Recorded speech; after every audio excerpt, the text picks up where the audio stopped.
Picture this. You step into a church basement in the 1960s. Long rows of folding tables stretch across the room, stacked high with casserole dishes, jiggling desserts, and punch bowls fizzing with sherbet foam. The sound of chatter and the smell of warm food fill the air. It was community, thrift, and celebration, all served on a plate. Stick around. We'll show you how to try a few of these at home.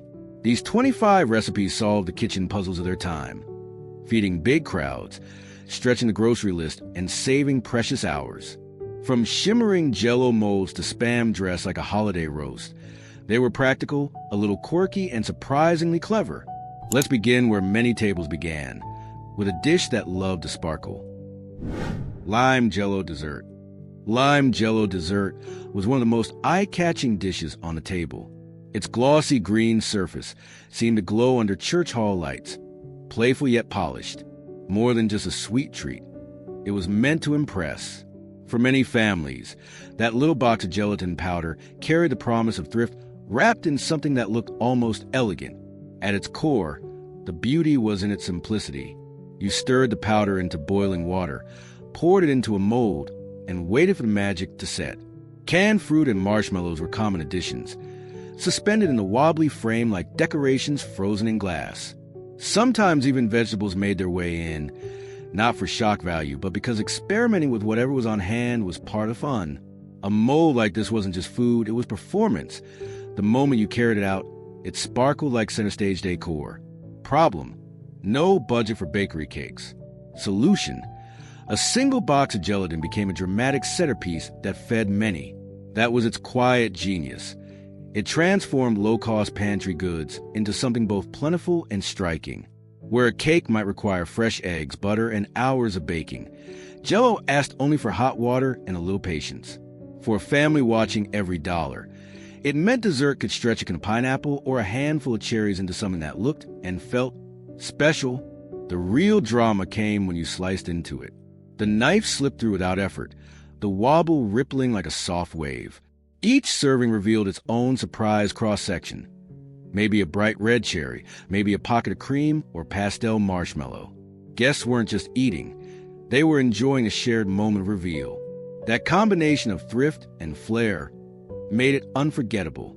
Convenience foods like Jell-O powder made it easy to bring showy desserts to the table without breaking the budget. It was modern, practical, and versatile, an edible sculpture that helped stretch simple ingredients into a memory. Of course, gelatin molds weren't the only way home cooks turned ordinary foods into centerpieces. Some dishes took the same visual impact and applied it to vegetables, layering them just as carefully as any dessert. 7-layer salad in a trifle bowl. The 7-layer salad was the kind of dish that stopped people in their tracks. Set inside a clear trifle bowl, its stripes of color were lined up so neatly you almost hated to disturb them. Lettuce anchored the base. Then came green peas, chopped eggs, shredded cheese, and little piles of bacon. The final touch was a smooth blanket of mayonnaise, spread like a seal to hold the tower together. Simple ingredients, carefully stacked, became something that looked far more extravagant than what they cost. The genius of this salad was in its thrift. A single head of lettuce on its own would never feed the whole room, but when layered with inexpensive staples, frozen peas, a handful of eggs, shredded cheese, and pantry mayonnaise, it suddenly looked generous. It turned a small amount of produce into a filling, crowd-friendly centerpiece that could stretch across long tables. Even the bacon, just a few strips on top, gave it sparkle and made the practical feel festive.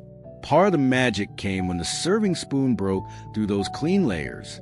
The motion cut down through crisp lettuce, softened peas, and the creamy dressing that held everything together. Every scoop pulled up a different combination. One bite leaned green and fresh, the next smoky from bacon, the next rich with egg and cheese. It was never exactly the same twice, and that unpredictability made it fun to share. You didn't need special skills to make it, either. The structure was straightforward.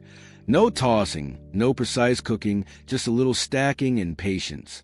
That made it a reliable recipe to bring to a church supper, where you wanted something sturdy that could sit out and still feel fresh when the meal began.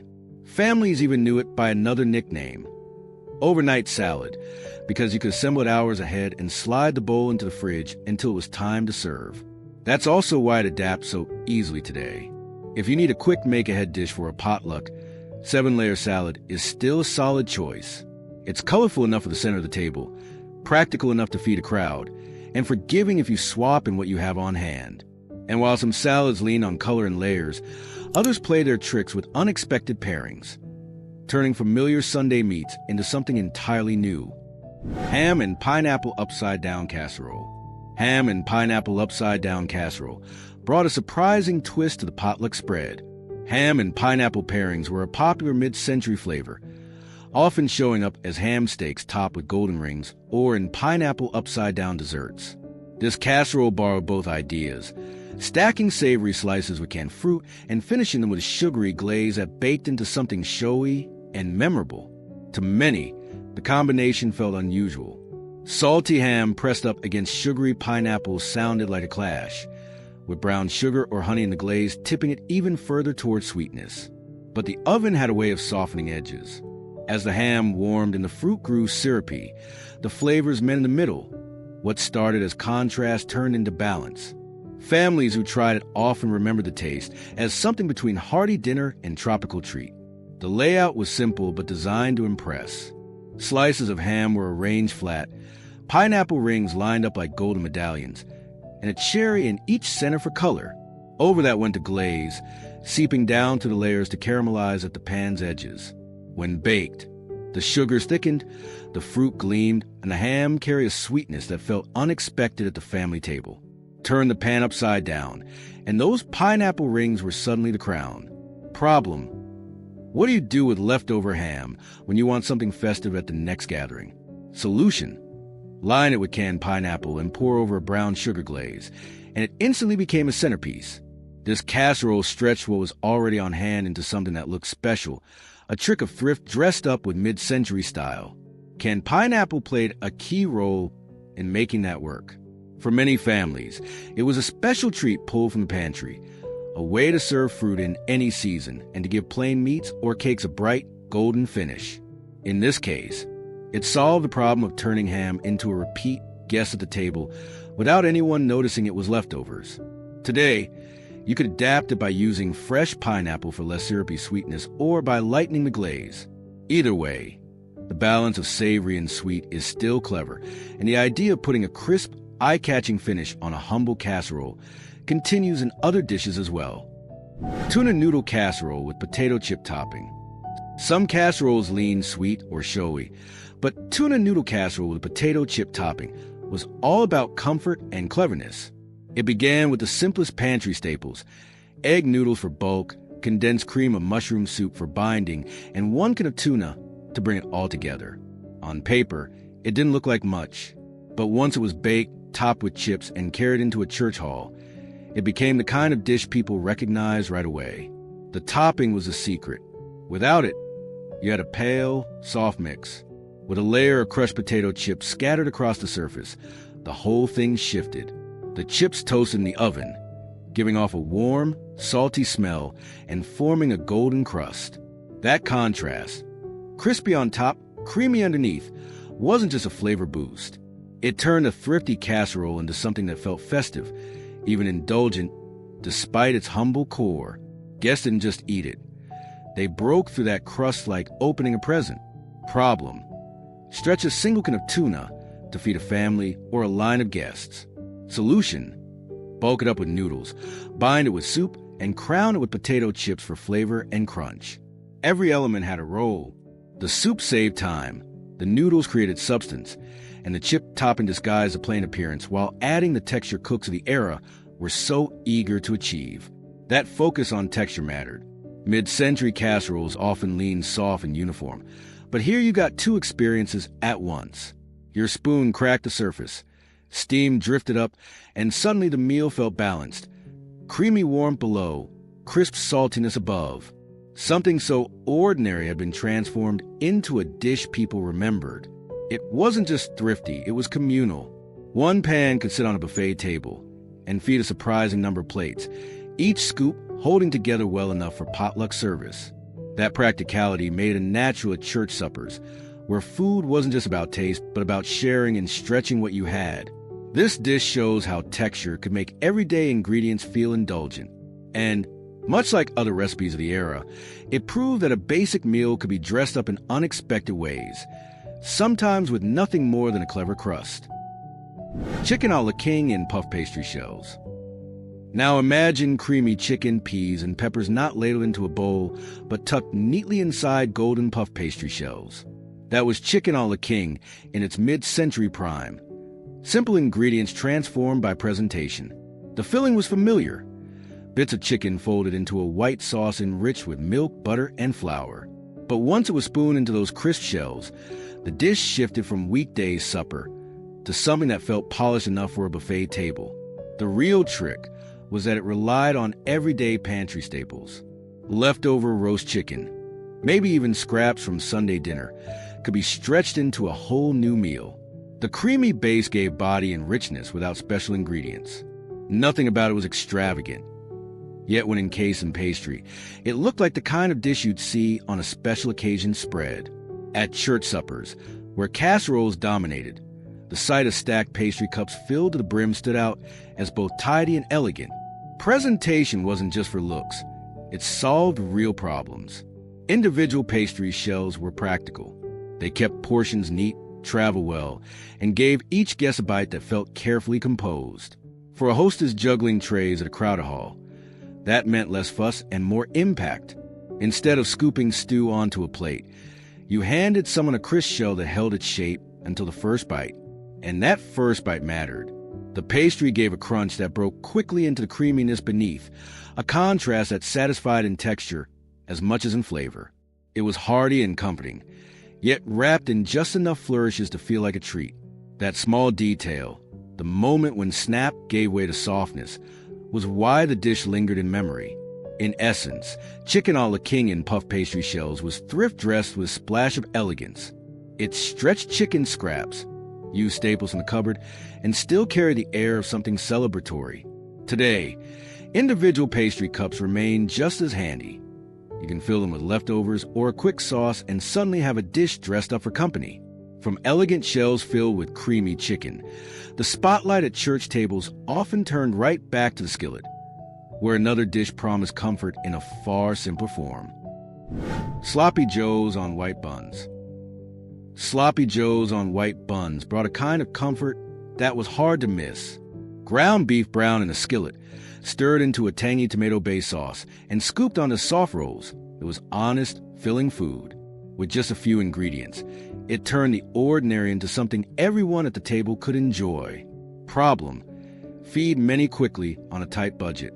Solution: a skillet of ground beef simmered in sweet and savory sauce, then spooned onto white buns to stretch 1 pound of meat into a tray of inexpensive, fun sandwiches. Quick enough for a weeknight, generous enough for a potluck table, it solved both needs in one pan. The sauce made it memorable. Thick, red, and glossy, it clung to every crumble of beef, giving each bite a balance of savory and sweet. It wasn't neat. Sauce dripped down fingers and soaked into bread. But that messiness was part of charm.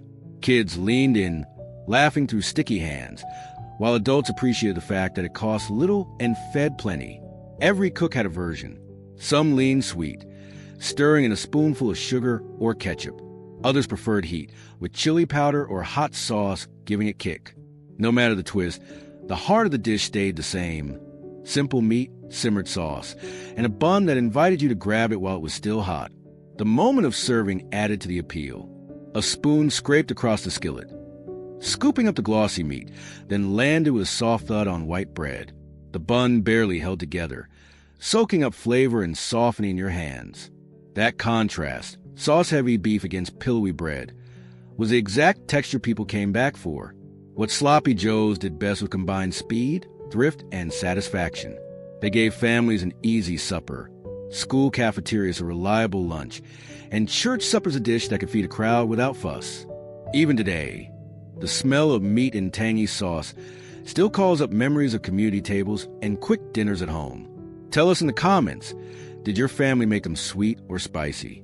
From there, it's easy to see how another meal made with preserved meat and pantry staples carried its own legacy. blending practicality with comfort in a very different way. Cream chip beef on toast. Cream chip beef on toast carries a story that stretched far wider than the supper table.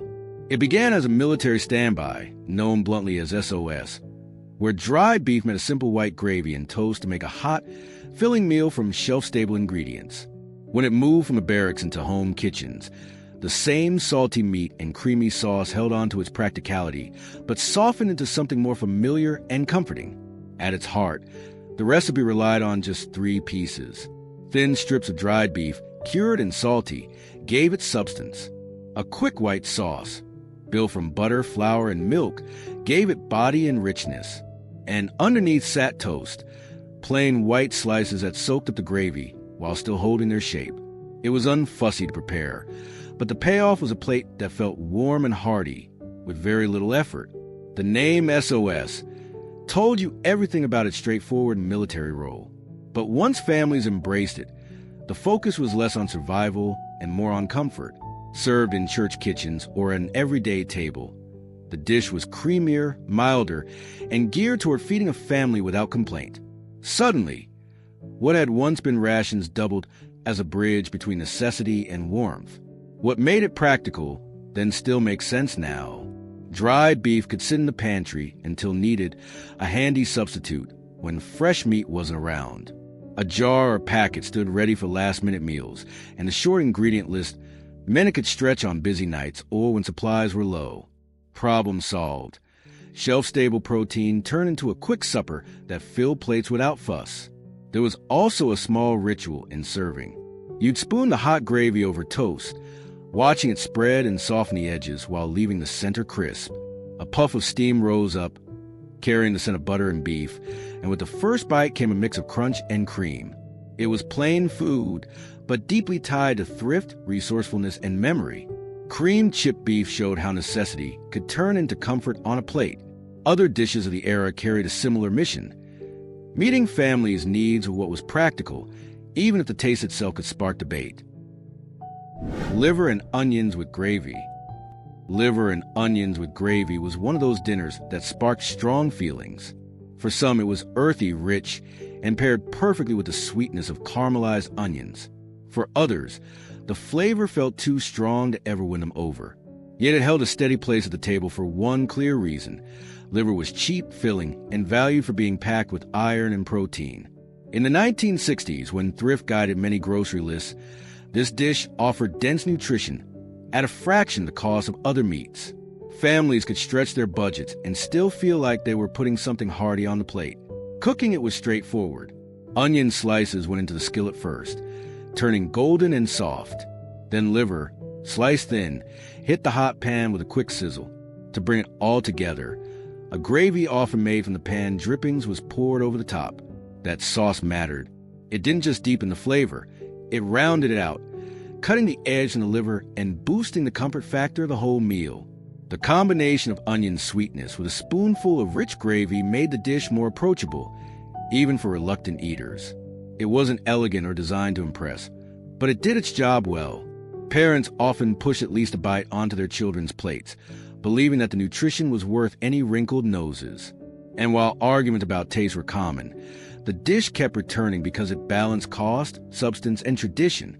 For many households, it represented using every part of what they had, stretching ingredients while still delivering a warm supper. If you want to revive it today, caramelized onions and a generous pour of pan gravy are the way to start. Those 2 steps soften the sharp notes and highlight the parts people remember fondly.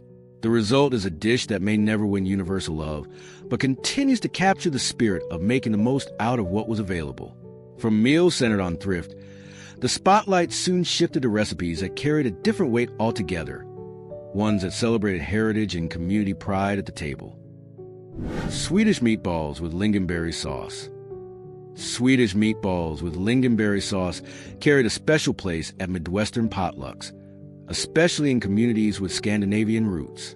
More than just another ground meat dish, these little bites brought tradition straight to the folding tables of church basements, where neighbors gathered to share what they had. The pairing of creamy gravy and tart preserves signaled a meal shaped by heritage but embraced by everyone at the table. The recipe itself was modest and practical. Small meatballs of ground beef or pork were mixed with breadcrumbs and egg, then browned until golden. A smooth gravy of butter, broth, and cream clung to every piece, turning simple ingredients into something that looked rich and celebratory. On the side came a spoonful of lingonberry sauce, or sometimes a tart preserve when lingonberry wasn't on hand, adding a bright contrast that other potluck gravies usually lacked. That sweet tart bite alongside savory meat made the dish stand out from more familiar casseroles. The contrast was memorable. Creamy against sharp, savory against fruit. Can you picture dipping a warm meatball into that jewel-red sauce and tasting the mix of cream and berry in one bite? It was the kind of flavor that left an impression long after the meal ended. Affordability also shaped its success. Breadcrumbs and eggs stretched modest amounts of meat, and the creamy gravy made the dish feel richer than the ingredients suggested. This was a classic example of heritage feeding a crowd, flavorful, economical, and easy to scale up for church suppers where dozens of plates needed filling. Immigrant families passed down the recipes, sometimes handwritten on cards, adjusting measurements as ingredients were substituted or stretched. What began as cultural pride soon became potluck tradition, passed around until it belonged to the whole community. For some, making the meatballs was as important as serving them. The act itself carried a sense of continuity. In the end, Swedish meatballs did more than bring a unique taste. They solved the problem of nourishing many guests while preserving a connection to home and memory. On a buffet crowded with thrifty casseroles and hearty meats, they offered a glimpse of celebration wrapped inside practicality. And not every showpiece of the era came from old country traditions. Sometimes the eye-catching centerpiece began with nothing more than a humble canned meat dressed for the spotlight. Glazed Spam with cloves and pineapple. Glazed Spam with cloves and pineapple was a mid-century trick for making canned meat look festive, especially at potlucks or holiday meals.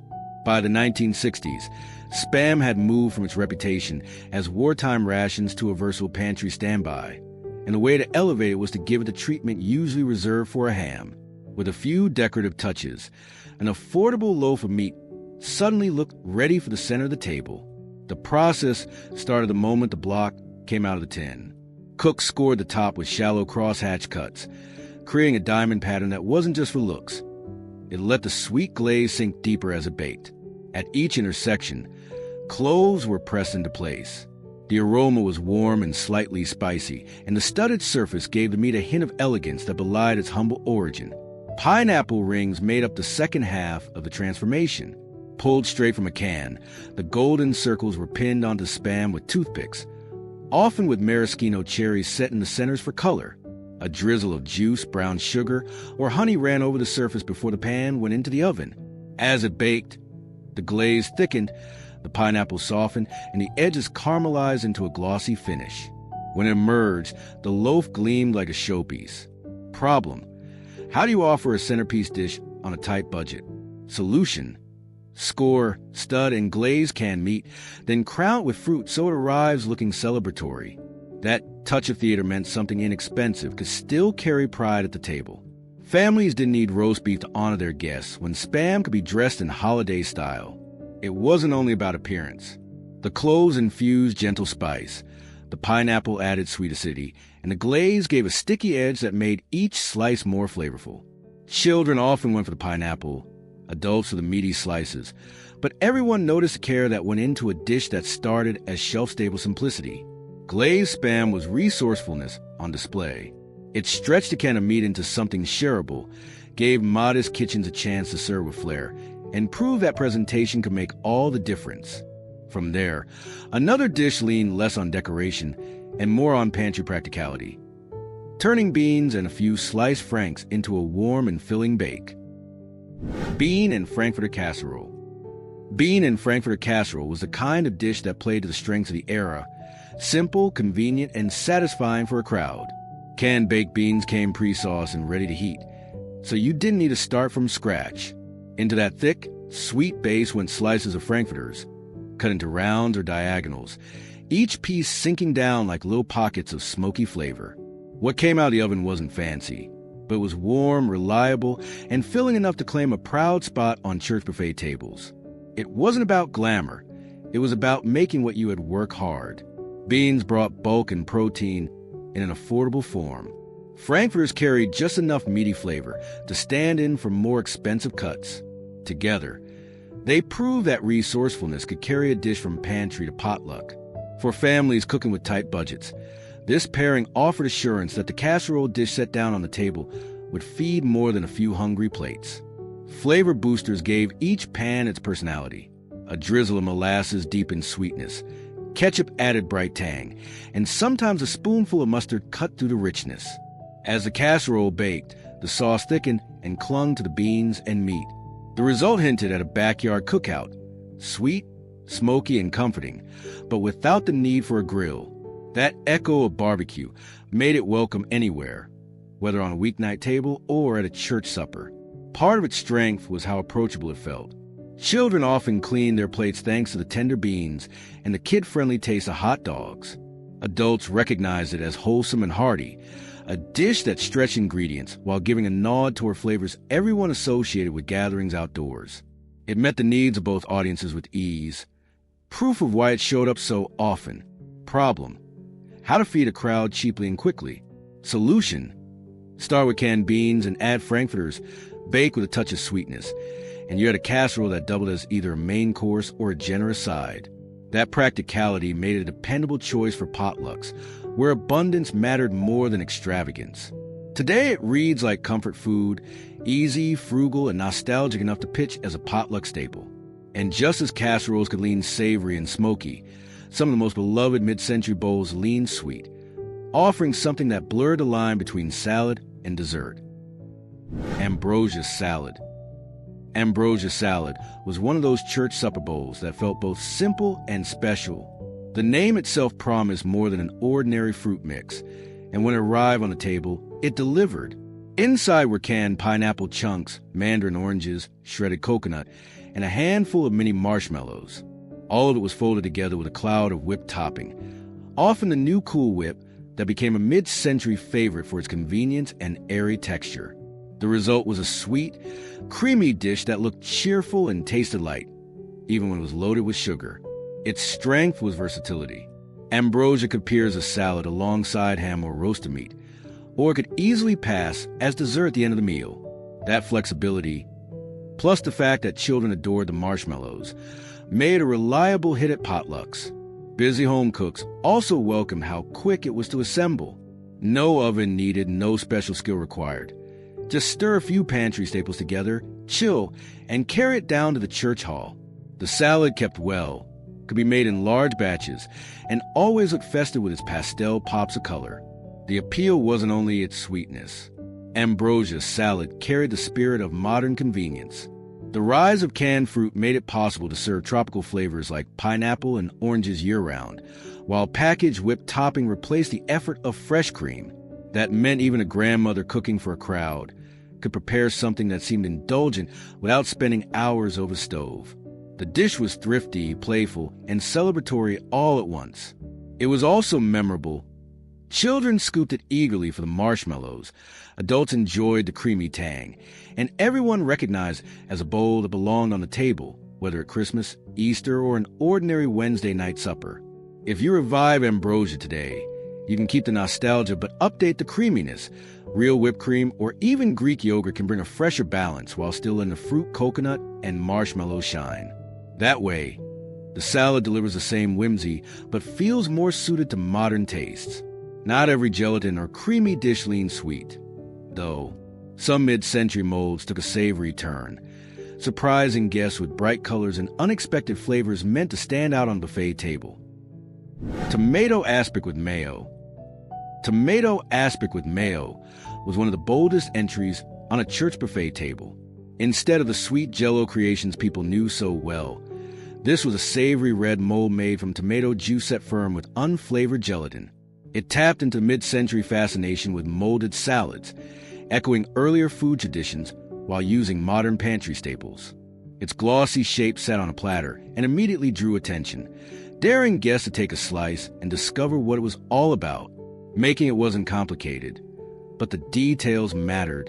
Tomato juice was warmed, gelatin dissolved in, and sometimes a dash of seasoning stirred through. The mix was poured into a patterned mold and chilled until firm.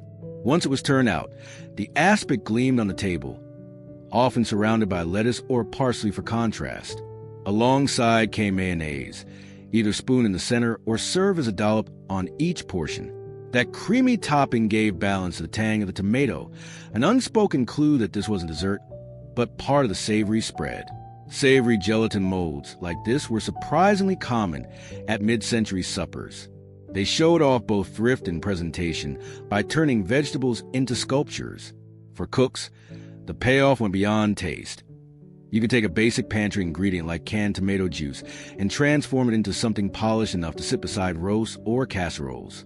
In an era when display mattered, that bouncy red dome carried a touch of adventure. Cutting into it added to the effect. A knife slipped cleanly through the surface, revealing a cool, smooth slice that wobbled as it lifted onto plate. The flavor was mild, chilled tomato, lightly seasoned, but paired with rich mayonnaise. It felt fuller than the simple ingredients suggested. Guests who try it often remember the surprise of savory gelatin, whether they loved it or not, and it became a reliable conversation starter in crowded dining halls. Its strength was turning vegetables into a centerpiece with very little cost. Instead of fading into the background, this aspect commanded attention and made a basic salad feel special. It's certainly polarizing today, but in its time it solved a real problem: how to make humble ingredients both striking and memorable at a buffet. And while Aspic leaned toward spectacle, the next dish thrived on comfort, using a pan of potatoes to deliver rich warmth straight from the oven. Scalloped potatoes with Velveeta cheese. Scalloped potatoes with Velveeta cheese were mid-century comfort served from a single pan. The base was straightforward: thin slices of potato layered in a casserole, moistened with milk, and cooked until tender. On their own, the layers could turn bland. Velveeta fixed that, melting smoothly into the sauce to give each bite creaminess and a golden crust.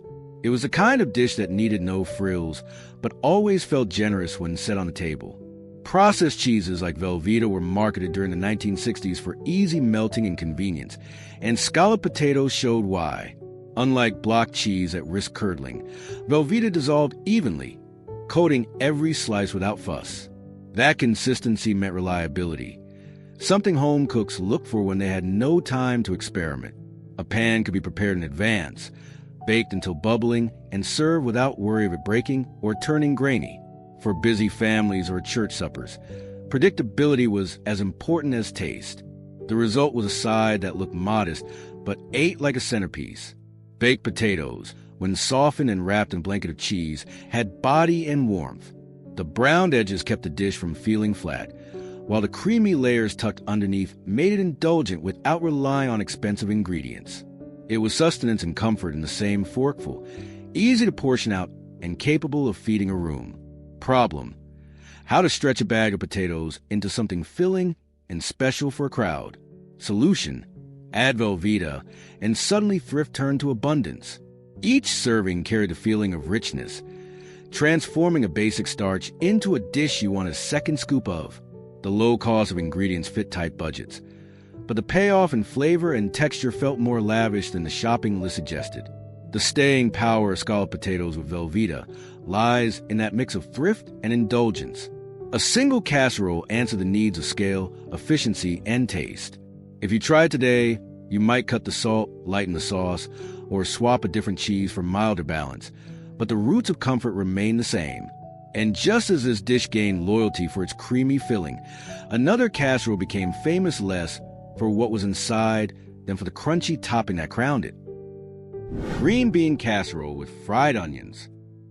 Green bean casserole with fried onions became one of the most dependable dishes of the mid-century table. Simple to make, familiar in flavor, and endlessly repeatable, it was the very definition of a safe crowd pleaser.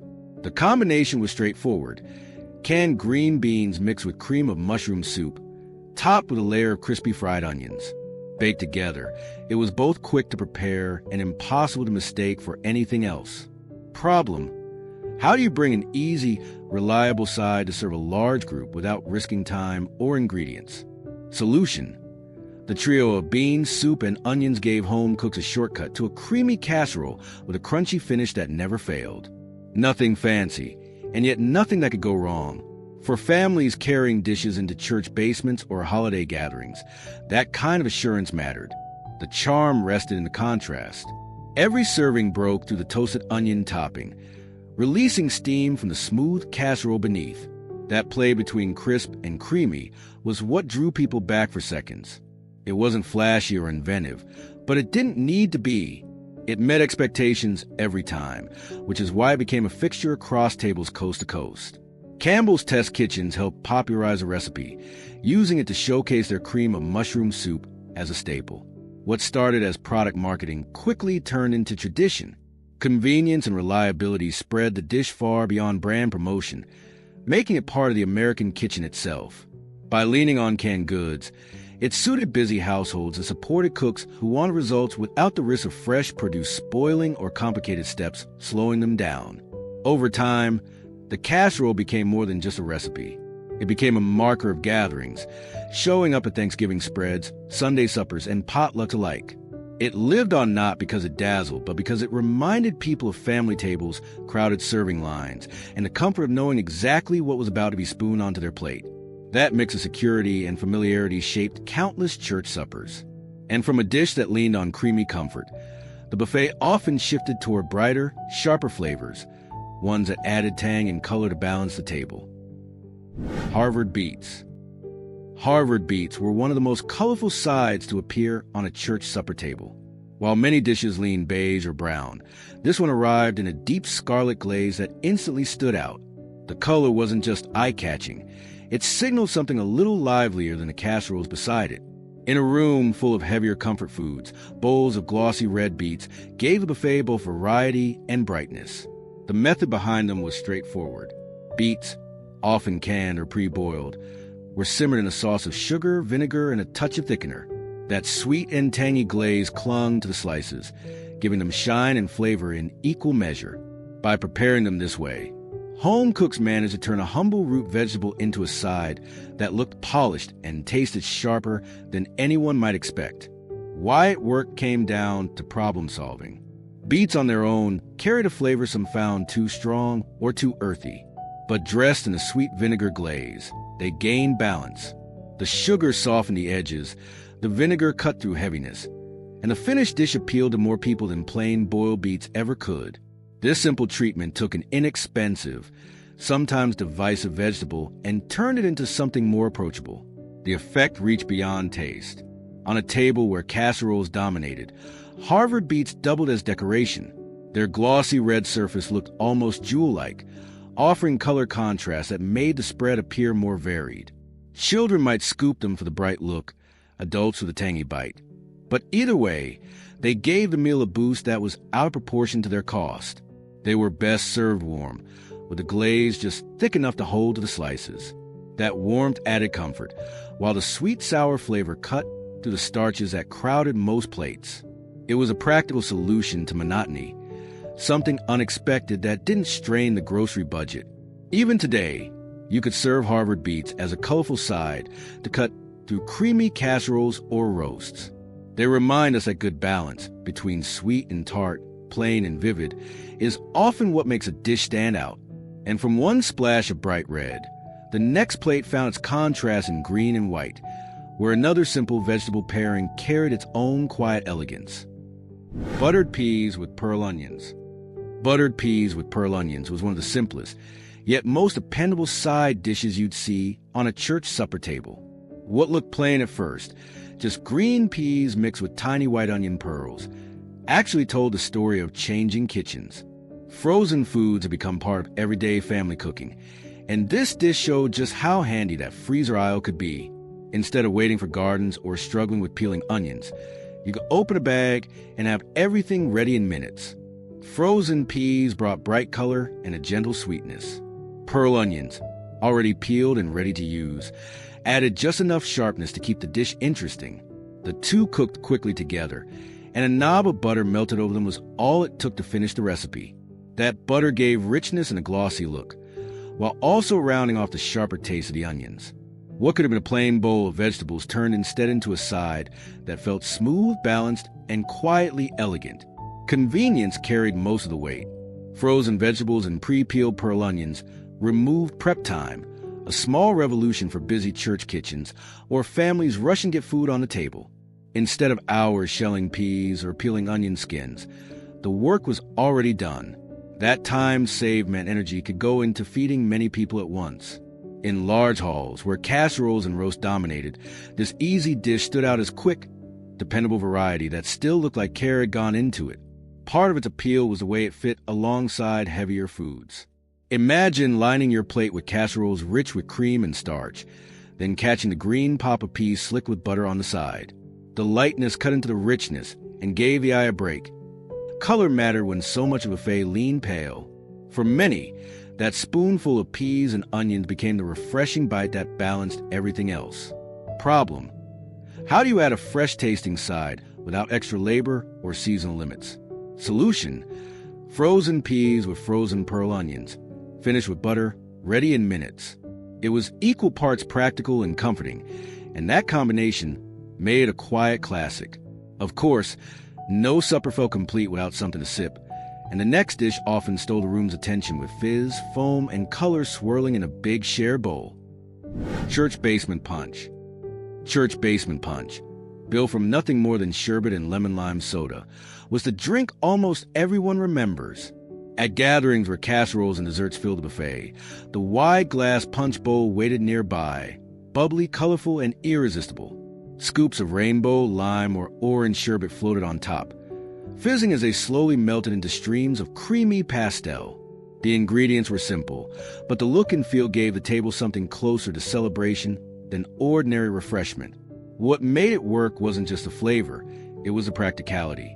A couple bottles of soda and a carton of sherbet could serve dozens without straining the budget. Hosts didn't need a special recipe book or rare ingredients. They needed only what the corner store carried. Problem solved. Light, sweet, and a little fizzy, it kept the crowd in good spirits with barely any effort. And the charm was in the spectacle.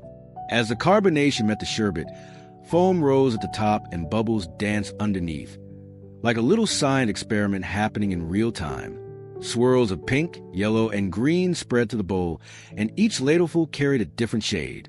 Children loved the colors and the creamy fizz on their tongues, while adults appreciated how simple it was compared to brewing coffee or buying bottles of soda for every guest. It's less about flavor complexity and more about the show, and that show brought everyone to the same spot in the room. The bowl itself became part of the gathering. People circled it, waiting with cups, sparking conversations as they passed the ladle around. Each refill meant the sherbet had softened a bit more, the drink evolving between the first scoop and the very last. Even during cleanup, guests remembered how it tasted light after so many heavy casseroles. That's the legacy. Church punch solved the challenge of serving something fun and refreshing on a dime. It was budget-friendly, easy to scale up, and gave communities suppers their flash of color and foam. Mention in the comments, did your church serve sherbet punch, or was there a different punch at your gatherings? And while the punch bowl carried color and fizz, the sweet finish to many tables came from something lighter still, an airy cake that needed only a crown of fruit to earn its place in memory. Angel food cake with Cool Whip and strawberries. Angel food cake with Cool Whip and strawberries was a familiar sight at mid-century suppers. A dessert that looked elegant but came together with very little effort. Its soft, cloud-like crumbs set it apart from dense pies or butter cakes. By the 1960s, the cake's appeal was clear. It felt light enough to be guilt-free, yet still offered the satisfaction of something celebratory cut into generous slices. Guests could enjoy it without the heaviness of richer sweets, which made it popular closer for big community meals. On its own, Angel food cake was mild. The flavor was sweet but restrained, the texture delicate. That plainness became a strength when paired with toppings. A layer of strawberries brought bright color and juicy tartness. A spoonful of Cool Whip added creamy lift, turning the cake into a true centerpiece. Suddenly, something simple felt dressed for an occasion. It struck a balance. Light in the base, lively in the garnish, fun to serve and easy to enjoy. Problem: busy hosts needed a quick, light dessert that still looked impressive. Solution: box mixes made Angel food cake reliable and accessible, while store-bought whipped topping and fruit completed the job in minutes. No egg whites to master, no complicated frosting required. Just bake, slice, and crown with berries and cream. That speed and ease meant even new cooks could trust themselves to deliver a dessert that caught the eye. Presentation carried much of the charm. The contrast of red fruit resting on a white cake, with swirls of whipped toppings standing tall, gave the impression of a more elaborate dessert than it really was. At weddings, picnics, or fellowship dinners, the cake's color pairing alone made it feel appropriate for celebration. Served on a simple plate, it still seemed bright, clean, and set apart from heavier fare. Even today, it offers the same reassurance, a low-labor, high-impact dessert that pleases both children and adults. If you want to update it, real whipped cream or even lightly sweetened yogurt can bring a fresher touch, but the classic trio of cakes, strawberries, and Cool Whip remains a trusted favorite. It solved the need for elegance without effort. And once people realized how effortless a showpiece could be, it opened the door to other no-fuss sweets waiting just beyond the oven. Cherry Yum Yum.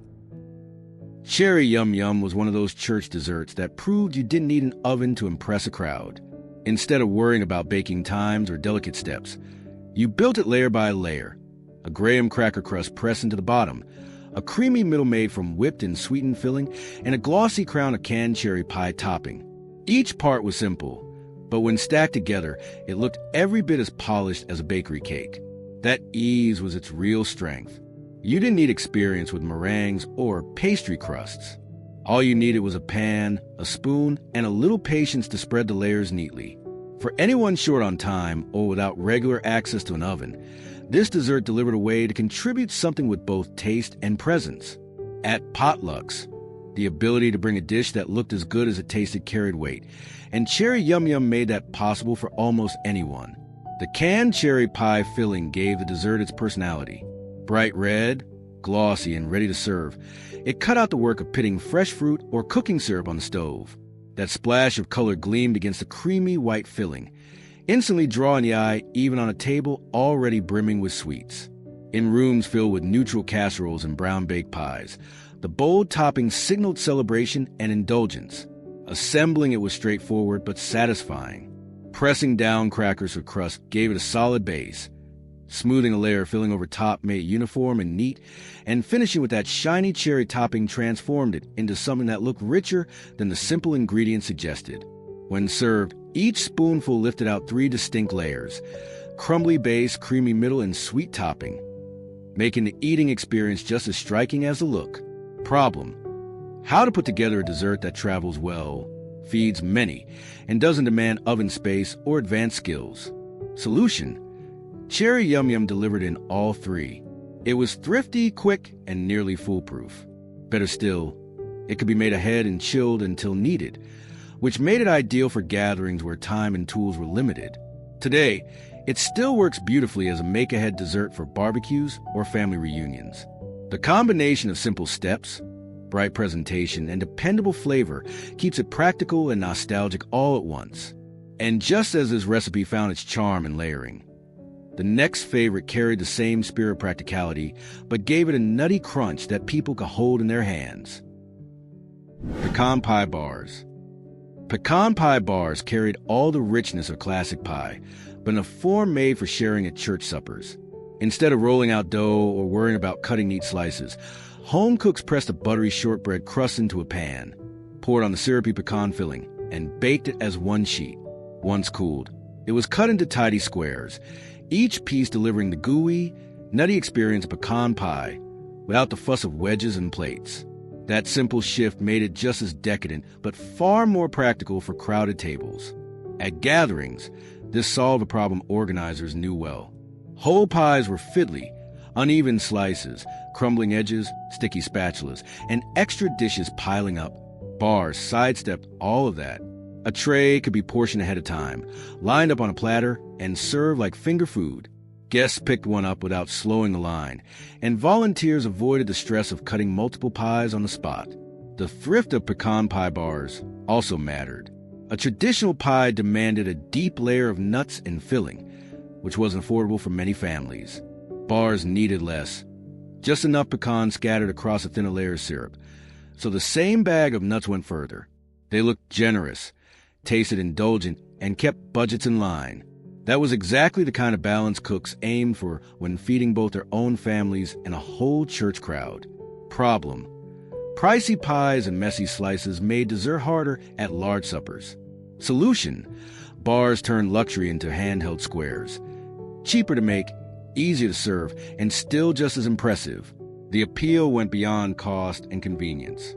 There was pride in setting out pecan pie bars, buttery crust on the bottom, a glossy, nut-flecked layer on top, and a neat square that held together when lifted. They weren't fragile or ordinary.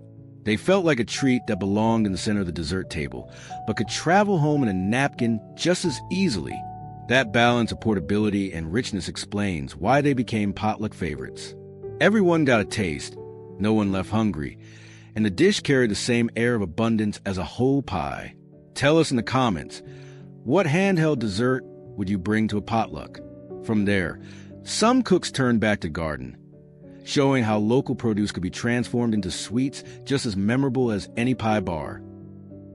Rhubarb Crisp. Rhubarb Crisp held its place as one of the most practical desserts of its time. In regions like the Midwest and Northeast, rhubarb grew fast and in abundance, leaving families with more stalks than they could possibly eat fresh. Turning that surplus into a pan of crisp was the perfect answer. The method was simple. Tart chunks of rhubarb went into a baking dish, then received a crumbly topping made from butter, sugar, flour, and often oats. As it baked, the topping browned and sweetened, while the rhubarb softened beneath, creating a dish that looked humble but tasted like springtime transformed into dessert. The genius of Rhubarb Crisp lay in how it solved two problems: excess stalks and limited budgets. Rhubarb itself was cheap or even free if it came from the backyard garden, while the topping relied on pantry staples nearly every household already had. What could have been wasted turned into a dessert hearty enough to bring to a potluck or serve after Sunday dinner. The sharp bite of the rhubarb mellowed once paired with the caramelized topping, making the dish accessible even for those who weren't fans of its natural sourness. That balance of sweet and tart, with soft fruit under a crunchy lid, made each serving more inviting than its plain ingredients suggested. Just as important was its connection to memory and ritual. Pulling a crisp from the oven meant the kitchen filled with the scent of butter and oats mingling with the tang of rhubarb, a signal that the season had arrived again. Shared at church suppers, it became more than just dessert. It was a symbol of community resourcefulness, of making do with what the garden provided and turning it into something comforting. Warm or cold, plain or topped with a scoop of ice cream. It was seasonal, practical, and tied to the rhythm of family tables. That mix of thrift and flavor kept Rhubarb Crisp a dependable favorite. But not every dish leaned so sweet. Some brought potatoes to the table in ways that surprised guests. Served hot, tangy, and savory enough to stand out from the usual creamy casseroles. Hot German potato salad. Hot German potato salad took the idea of potato salad in a very different direction. Instead of being chilled and creamy, this version came to the table warm, smoky, and tangy. Its base was simple: boiled potatoes tossed with onions, crisp bacon, and a vinegar-based dressing. The flavor was sharp yet hearty, a balance that set it apart from the mellow, mayonnaise-coated bowls most people expected. The key was how the dressing came together. Bacon wasn't just a garnish here. It provided both meat and fat. Once the strips were fried crisp, the rendered drippings were whisked with vinegar and sugar into a warm dressing that clung to every bite of potato. That mix of smoky richness and biting tang turned humble ingredients into something bold. Served hot, the dish lifted steam off the pan, carrying both the scent of vinegar and the depth of bacon across a crowded hall. German-American kitchens helped popularize this approach. Vinegar-based potato salads had long roots in those communities, and when brought into potlucks and church suppers, they gave variety to tables otherwise dominated by creamy sides. Instead of quiet, cool starch, this option arrived piping hot, demanding attention with its aroma and bite acidity. It was distinct but familiar enough to belong alongside roast hams or casseroles. The appeal was practical as much as flavorful. Potatoes were cheap and filling, while bacon stretched a modest cut of meat across a large dish. The vinegar dressing also meant the salad stayed palatable even if it sat out at room temperature for a while, making it ideal for gatherings where food lingered on buffet tables. Problem: How do you cut through the rich heaviness of meats and casseroles with something that still feels hearty? Solution: hot potato salad. Built on smoke, tang, and warmth, provided contrast without losing comfort. That sharper profile gave plates balance and gave guests something memorable beyond the usual starches. The cooking offered its own bit of drama. Pouring the hot dressing over soft potatoes released a hiss and rush of steam, hinting at both vinegar's sharpness and bacon's richness. That one moment carried the essence of the dish. Simple, thrifty, and bold enough to stand out. From there, cooks often look for other ways to stretch pantry staples into something unexpected, even when fresh ingredients weren't easy to come by. Salmon loaf with cream pea sauce. Salmon loaf with cream pea sauce showed how mid-century cooks found smart ways to make seafood possible far from the coast. Fresh fish wasn't always an option, especially in inland communities, but can salmon offer an affordable, shelf-stable solution? Mixed with eggs, breadcrumbs, and a splash of milk, it was shaped in a loaf pan and baked like meatloaf. Once cooled slightly, it's sliced neatly, giving firm, organized portions that look presentable on a crowded serving line. For church suppers, a single loaf went further than patties ever could. Canned salmon carried particular appeal in the 1960s because it was easy to prepare, high in protein, and widely marketed as both practical and nutritious. You didn't need a fish market or complicated techniques, just like an opener, a few binders, and an oven-ready dish. What might have felt humble in the pantry became the centerpiece at a gathering, framed as thrifty but polished. This was a dish that balanced convenience with aspiration, letting families serve seafood even when the ocean was hundreds of miles away. Where the loaf risked being too dense or dry, the cream pea sauce stepped in. Cooks folded tender peas into a pale cream sauce, then ladled it generously over each slice. That topping wasn't only about flavor. It solved the practical issue of dryness and added color contrast to the plate. The salmon's pink tone set against the green peas made the meal look more intentional, more like something planned and improvised. Guests didn't just see thrift. They saw thought and care. Problem: how to offer seafood taste and nutrition when fresh fish was out of reach. Solution: canned salmon baked into a loaf, finished with a creamy pea sauce, created a dish that stretched ingredients, looked composed, and fed many. The combination spoke to the values of the time: resourceful, economical, and just refined enough for the church basement table. Even now, salmon loaf with cream pea sauce reads like a true mid-century workaround that still feels thoughtful at a potluck. It delivered flavor, balance, and presentation from ingredients anyone could keep on hand. And just as it showed how pantry proteins could be dressed up to look polished, other side dishes found their strength in doing the same for ordinary vegetables, making them shine in unexpected, colorful ways. Glazed carrots with brown sugar and butter. Glazed carrots with brown sugar and butter stood out as a dish that proved even the simplest vegetables could shine. On their own, carrots might have seemed plain, but with a quick glaze they transformed into something warm, glossy, and inviting, a side that people gladly reached for on crowded tables. You didn't need rare ingredients or long prep times, just a pan, a little butter, and a spoonful of sugar. The method was practical and direct. Carrots were sliced, sometimes into coins, sometimes left as slim sticks, then simmered until tender.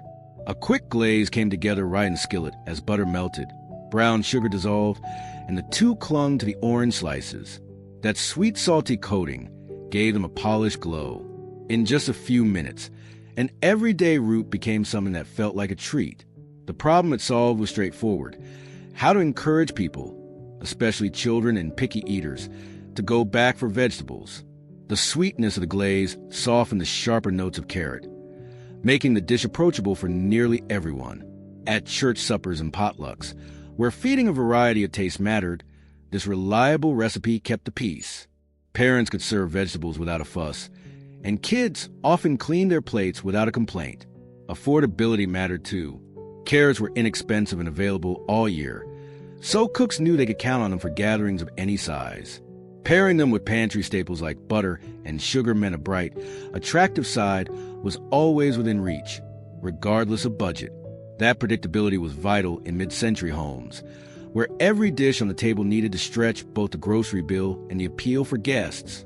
The visual impact added another layer.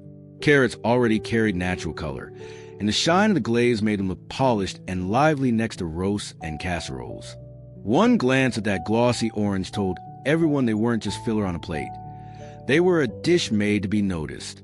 If you revive this recipe today, a touch of orange zest or a lighter hand with the sugar can update the flavor while keeping its classic balance. The essence remains the same. Small pantry items plus a little sugar turn seasonal or cheap vegetables into a crowd pleaser. That spirit of practicality and charm ran through so many dishes of the era, reminding us that these recipes were more than curiosities. They were working solutions to the tables where they belonged. These church supper recipes stood the test of time because they worked. They stretched ingredients, fed whole rooms, and cut down on kitchen effort while still delivering comfort. Problem: tight budgets, growing crowds, and little time. Solution: smart, affordable dishes that remain practical even today. At their best, they built connection as much as they fed people, offering a reason to gather, share, and remember. Tell us which dish you'd bring back in the comments. If you have an old church cookbook recipe, add a line or two below. And if this brought back memories, like and subscribe for more nostalgia trips.